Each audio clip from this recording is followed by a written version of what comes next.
Good afternoon, BSides Vancouver. How are you all doing today? My name is Josh Sokol. I'm here to talk to you guys about measuring cybersecurity maturity with the NIST Cybersecurity Framework. Wish I could be there in person. I got the opportunity to be there a couple years back for the conference, and it was amazing. I'm missing all of your beautiful faces, the beautiful mountains, and I do sincerely hope to be able to get back there someday. As I mentioned, I'm Josh. I'm a CISSP. I've got over 10 years of experience running the security team at National Instruments, big $1.6 billion a year organization. But I founded an organization called Simple Risk back in March of 2013 because I realized that spreadsheet-based risk management just flat out sucks, and the GRC tools that are out there to help you management are too expensive for most of us. I'm a former OWASP board member, and my specialties are around organizational governance, risk management, and compliance, secure application development lifecycle, bringing my OWASPness back into there, and origami folded dollar bills. It started as something that I did for my very firstborn daughter when the tooth fairy came, and it just continued with the other three, and now I've gotten really, really good at it. Things that we'll cover today.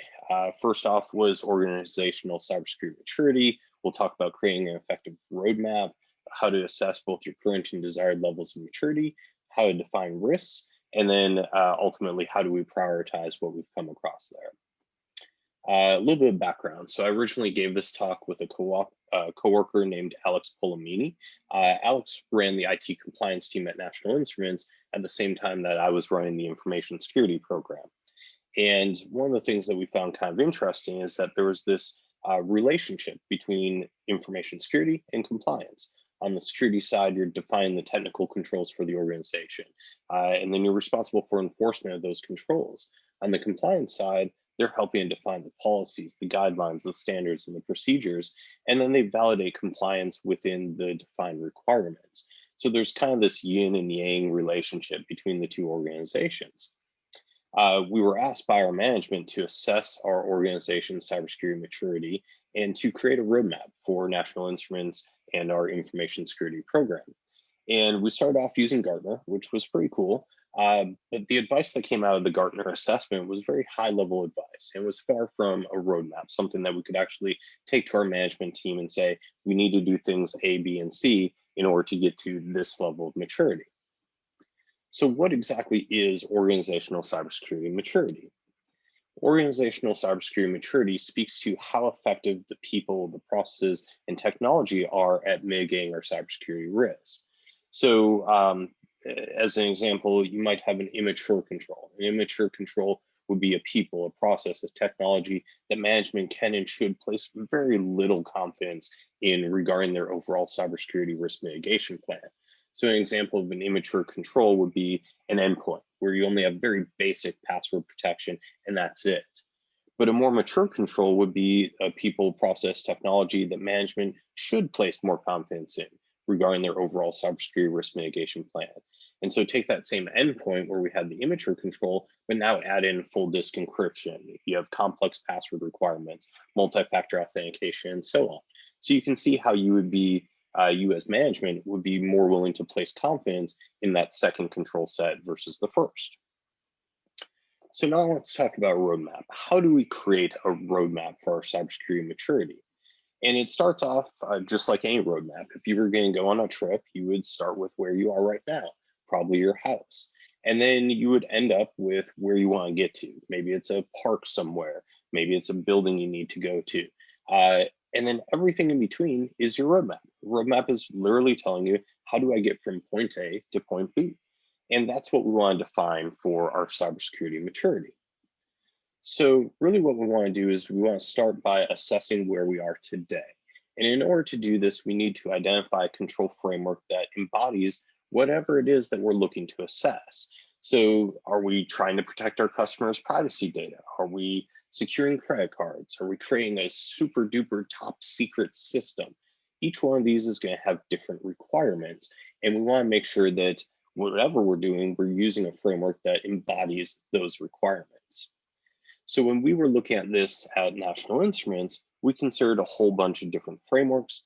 Some of those include things like NIST 800-53, 800-171, the NIST Cybersecurity Framework, ISO 27001 is big because it's an international standard, and high trust.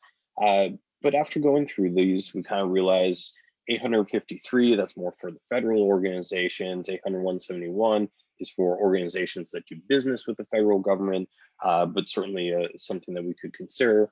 ISO 27001 was a good place for us to look at, but it is proprietary, as well as high trust, which is also proprietary. And so we ultimately settled on the NIST Cybersecurity Framework. NIST Cybersecurity Framework, we settled on that because it was free. It was a really good best practices approach. And when you looked at it, it was relatively complete, at least within the area of cybersecurity. There's certainly other areas like privacy where it lacks, but with respect to cybersecurity, it's actually a pretty decent document. NIST splits it out into 5 different functions. So you have identify, protect, detect, respond, and recover. And each of those functions has several categories. There's actually 23 categories in total. And each of these categories is split into further subcategories. So you can see here are categories of asset management, business environment, governance, and so on. But those get split off into subcategories. So if we look at asset management, it looks something like this. We have IDAM 1, 2, 3, 4, 5, and 6.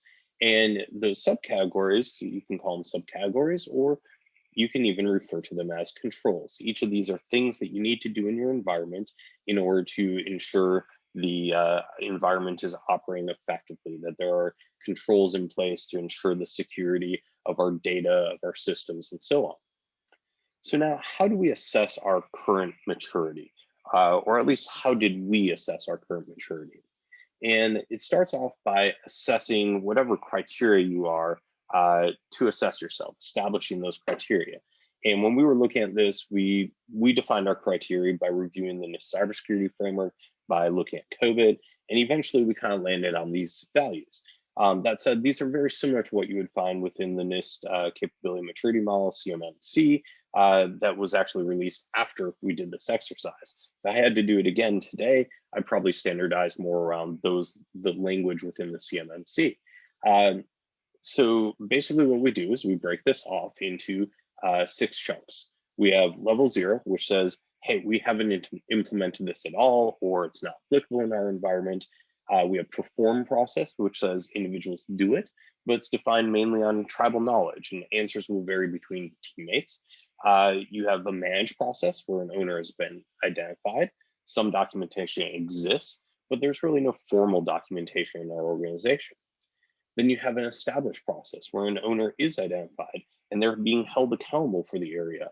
You have formalized policies and procedures that already exist. Then you move up to predictable, and predictable says, not only is your process established, so we've done everything up to level 3, but it's either audited by management or third parties with consistent results. So we're able to display over and over again, year after year, or quarter after quarter, or whatever our audit period looks like, that we are following our processes. And then level 5 is optimized. And this is kind of the peak of your criteria.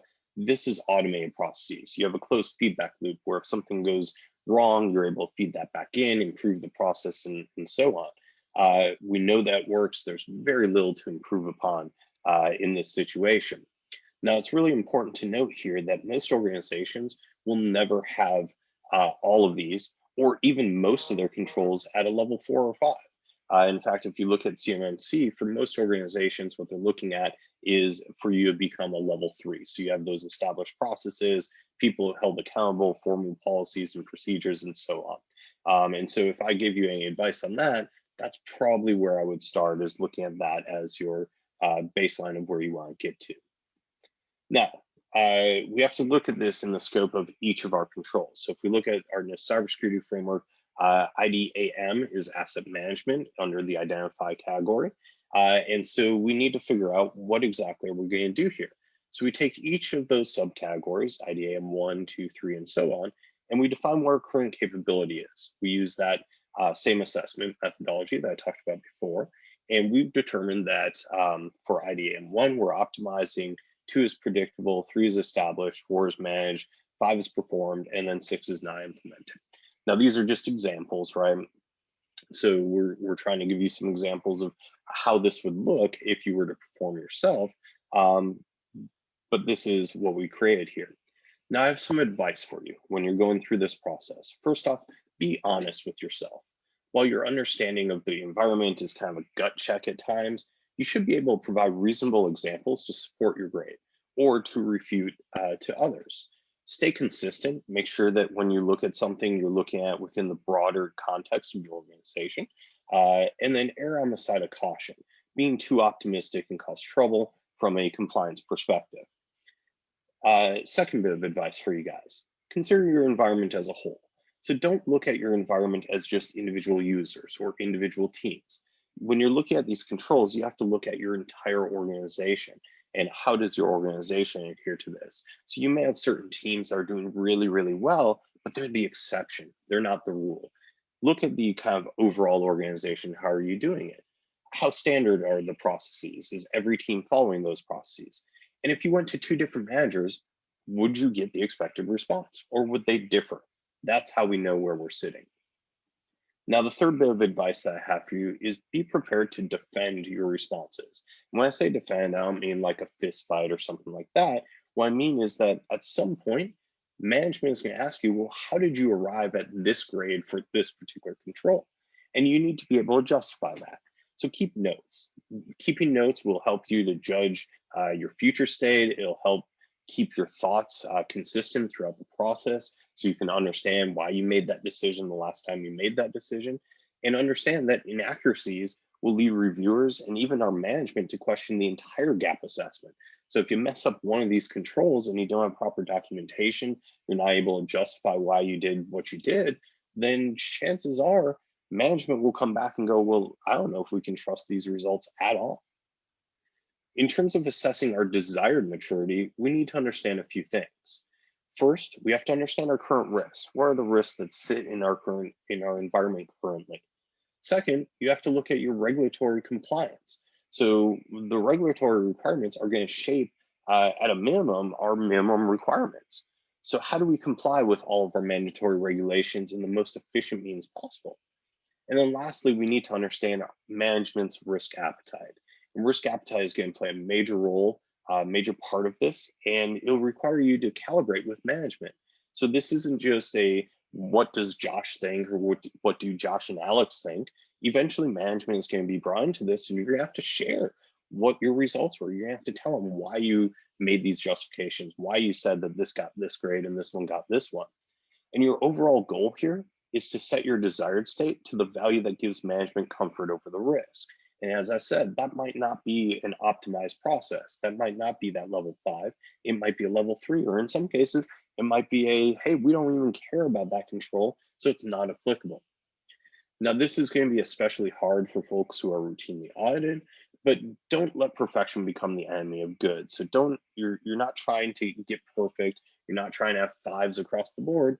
You're just trying to have a good state where your controls are operating effectively, where your maturity is what management expects, so that they have comfort over the process. And a little fourth bit of advice here for you, be reasonable. Not all risks require optimized solutions, as I said. So don't let perfection become the enemy of good.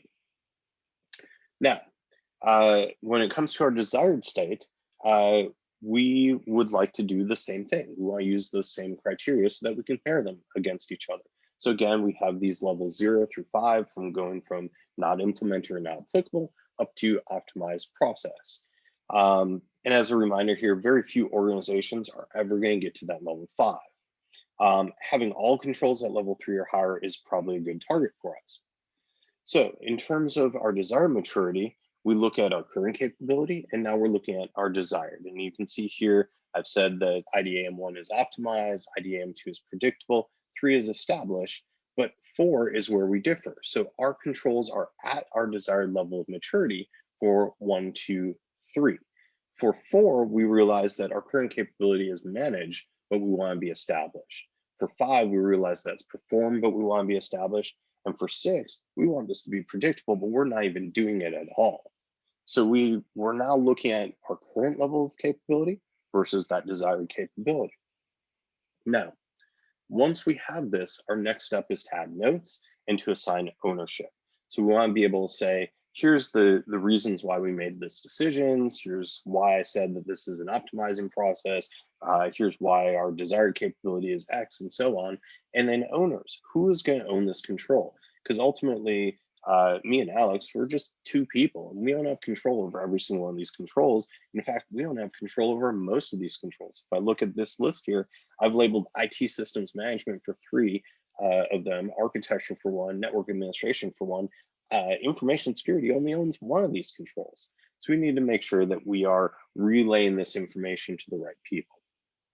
Now, when we are looking at these controls and everywhere where we see a current capability does not match a desired capability, this is where we start to see risk. And so we need to figure out, how do we define risk? Where there's a gap, there's a risk. So as I mentioned earlier, we have 1, 2, and 3 where our current capability matches our desired capability, which is awesome. We're good on those. But in the other ones, they're not matching. And so we need to define risk for each of these. So here's an example. I took IDAM5. We said our current capabilities perform, meaning individuals do it, but it's defined mainly on tribal knowledge.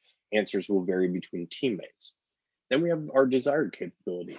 Our desired capability is established, meaning an owner is identified, held accountable for the area. We have formalized policies and procedures. So if we look at the difference between these two, that gap, that's our risk. And our risk in this case is that we don't have defined processes or ownership for the prioritization of resources based on classification, criticality, and business. So we've basically summarized up the subcategory, and we've talked about the gap between our current capability and our desired capability. Now, we can use a GRC tool to capture controls, risks, and so on. And this isn't an advertisement for simple risk or really any other control for that matter, but it certainly makes things easier when we are going through this process. So the first step is to define our controls. We have our controls, we got that list from NIST CSF, and for each of these controls, we can look at in terms of what's the short name, the long name, our control number. We can look at that current control maturity and our desired control maturity. We can define priorities and phases and families, and then we can even map a control against multiple different frameworks. Now, the screenshots that I'm showing here, these come out of SimpleRisk. Again, SimpleRisk is free, it's open source, so you can download and use it, and you'll have access to this capability. But there's plenty of other tools out there. And if you really want to do this in Excel spreadsheets or whatever, you can certainly do that as well. Once we've defined our control, next we have to capture risk. And the way that we capture risk is entering that risk into the system. So we give it a subject. In this case, we said that there's no defined process or ownership for the prioritization of resources based on the classification, criticality, and business. So we've basically taken that risk that we captured, we've entered into our system. From here, we need to determine the score of our risk. And so the score of risk is going to be based on a few different factors. First, you're going to look at the degree of the difference between current and desired state. If our current state is we're not doing it at all, and our desired state is we want this to be an optimized process, we've got a pretty big gap there. And so our risk is probably going to be much, much higher. Next, we look at the potential operational and financial impact given a complete failure of the process. And so if you look at the image on the left, that's going to show you the impact selections that we have in SimpleRisk by default, and you can change those. But in this case, we go from minimal all the way up to severe. So for this particular one, we just say it's moderate. And then lastly, we look at the likelihood of a complete failure of the process. And so in this case, I said it's almost certain. So this is how we're determining the risk. Now, once we do that, there's all sorts of other values that we can populate as well. So you can define your categories, your locations, your technologies, your teams. You can set your risk source and the scoring method. You can give it an assessment. You can add tags and things like that. And ultimately, when you hit submit, the end result is that you're going to have a risk score. And your risk score is going to be automatically calculated. So in this case, I calculate a score of a 6. So that's a 6 out of a 0 through 10 scale, meaning that's going to be a medium level risk for our organization. Once we have that risk though, now we get to decide what we're going to do with this. So we've cataloged the risk, we understand what the risk is. Now we have to plan the mitigations for the risk. And this is really about, in this example, it's about documenting our desired maturity and what we need to do to get to that point. So in this case, I said, hey, my mitigation planning date is for December 31st, meaning I want to get this done by the end of the year. My strategy is to mitigate this. I said my effort is considerable. We've got the team that's responsible for that. I've defined my current solution as currently being performed by individuals on an ad hoc basis. And I said my requirement is that we need to document the process for prioritization of resources based on classification, criticality, and business. Now, there's one other thing that I want to do here as well, which is I want to map this to the controls. I want to be able to say that this particular risk belongs to this control and basically create that relationship between the control that I'm looking at, in this case, NIST Cybersecurity Framework IDAM -5, and the risks that I'm creating here, so that we can go back at any point in time and say, all right, where are all the risks that are associated with asset management as an example? Now, once we get to this point, our next step is to define our roadmap, to prioritize what we want to do first. And so to do this, there's a few different tactics that we can use, a few different ways that we can look at the data that we're getting back. The first is to assess our maturity gaps. And so we can take a look at all of our different levels of maturity that we've created here, our current level of maturity, our desired level of maturity, and we can map this. And a spider chart is a great way to look at this. It breaks it out by each of those different families. So you can look at it and go, wow, I'm doing really, really well right now with asset management. But man, I really suck at secure engineering and architecture. And now you're able to give management pictures, and they say a picture is worth 1,000 words. You're able to give them pictures that kind of depict your level of maturity. And when you start talking about your roadmap, you're able to look at this and go, well, here's why I think we need to invest more in secure engineering and architecture. From there, we can also look at our gaps. And our gaps are going to show us what are the things that are below maturity, at maturity, or above maturity. In this case, below maturity, these are the things that I need to work on. So we have IDM 4, 5, and 6 in this case that have bubbled up. And we've said, hey, we're not at our current level of maturity. These are the things we need to target in terms of closing these maturity gaps. Now, with respect to risk, there's a few different ways that we can look at this as well. The first is that we can look at burning fires. These are the high priority items in our environment. So think of things that are most likely risks that are scored by the highest level of impact and the highest level of likelihood. These are things that could cause serious business interruption or even financial loss to the company if they were to be realized. And in SimForest, we have something we call the high risk report, which helps us to identify these. It basically just calls out all of those high and very high level risks so that we can review those and make plans to do that. Those are the burning fires. The next thing is a quick win. Quick win is the low hanging fruit. These are things that can be accomplished without much assistance from other teams, and they require little to no financial or personnel investment. In SimForest, we have something called the risk advice report. Risk advice is going to look at the level of effort to mitigate that risk, and that's a value that you define, versus the risk level. And so in this case, we can look at the first one, we can see that was a trivial, and it's a 3.6. So that's going to be the top of our list. Then the next one is a 3.6, and the next one. Then we get down to 2.4. And so if you take this approach, these are all going to be quick wins. These are going to be things that are relatively easy. They may not necessarily get rid of the highest level risk in your environment, but they're going to be things that you can enact in a very short amount of time with a very little number of resources. Number 4 is long-term work. So these are thematic issues. And as an example, your company may lack some formal documentation. So maybe we want to go and create a policy revamp project, and that's going to create documentation for all of the different things that we need. So we can address all of those issues with that single project. And SimForest, we can create a project, we can link multiple risks together within that project. And so then you can see, hey, here's the project that we're going to use in order to address those risks. Then number 5, we have management goals and objectives. And this is important because these are usually the things that the management cares about the most. So ask yourself, does your company or your department currently have any ongoing goals or initiatives that these projects can support? I'll give you a couple examples here. At one point, we had a situation or a desire to reduce office space in certain areas of the world. And so if your organization is actively trying to reduce office space, then maybe there's some issues there. Maybe we need to prioritize something like a remote access policy. And that might be a very quick win that your security team can get that supports leadership's initiatives directly. Another example might be if your company is trying to make a push towards increasing automation, providing guidance regarding processes needed. So you can use that to integrate optimized controls and drive automation into the process. And that can help build out a pipeline while accomplishing security and compliance. And so, this kind of approach really helps when it comes to tackling these things because you're working on the things that management cares about most. Now, a quick note on ownership. With respect to ownership, there's kind of these three pieces. Management is going to own the control environment. They're going to own the remediation. They're responsible for defining the course of action and directing any projects. And this sometimes runs counter to what we think as security practitioners.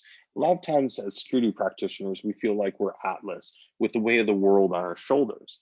And because all of these issues, if any of them come true, we feel like we're the ones who are going to get fired if that particular thing comes to fruition. And the reality is as security practitioners, our job is to assess risk and convey risk. We're supposed to find the issues and make sure that management is aware of the issues, but management is ultimately the one with the budget and the personnel resources to make the decisions. And so we need to make sure that we put the proper controls in place, and then management owns the control environment and those remediations. Secondly, management consults with security and compliance. We're centers of excellence. We provide that consultative service, but we don't engineer, we don't implement the changes. Again, our job is to assess and convey. And then lastly, security and compliance validate that management has effectively mitigated the identified risks and communicates kind of the overall status to IT leadership. So that's the pieces that we want to keep in mind as we go through this process. Management owns the controls, the frameworks, the mitigations, the remediation. They consult with security and compliance in terms of what are the things that we should be doing, and then security and compliance validate. All right, now we're getting towards the end here, so I just wanted to kind of summarize what we've talked about at this point. First of all, this technique can be used for assessing the maturity of just about anything, as long as you have a standard to base it off of. So, we use this example of NIST Cybersecurity Framework, but if you're trying to do a privacy assessment, use the NIST Privacy Framework or use GDPR, right? So you can leverage different types of frameworks for different types of assessments. Secondly, in our case, leveraging the NIST Cybersecurity Framework was great for assessing our overall information security program. It was that very broad idea of data security and how do we apply that to our organization. Third, it's all about determining where you are and where you need to get to. So again, we go back to that roadmap concept and how do we figure out the path that we're going to traverse from point A to point B. And then lastly, risk management is an integral part of the process, and simple risk is free. So I appreciate your time today. Thank you for listening to the presentation. And I'll be sticking around to answer any questions that you guys have. So thank you very much. Take care.